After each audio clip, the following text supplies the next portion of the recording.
তো কিছুই পাইনি, তাই মেলাতে এদিক ওদিক ঘুরতে আমার একদমই ভাল লাগছিল না।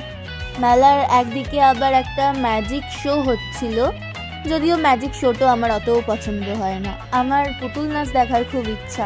আমি কোনোদিন পুতুল নাচ সরাসরি চোখে দেখিনি, এমনি ফোনে দেখেছি, তাই চলে গেছিলাম ডিস্কো চড়তে। আর এটা ছিল ঈশানের জীবনের প্রথম ডিস্কো রাইড। এই রাইডটার নাম তোমরা কি বলো?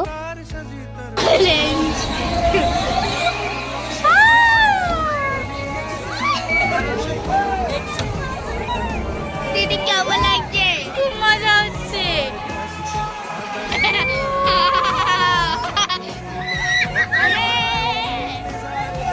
আমরা ডিস্কো থেকে নেমে দেখি এরা এটা ওটা খাওয়া শুরু করে দিয়েছে, আর এখানে ঈশান বলছিল যে ও আবার ডিস্কো চড়বে, আর ওর বায়নাকে আমি সাইডে ফেলে চলে গিয়েছিলাম ফুচকা খেতে।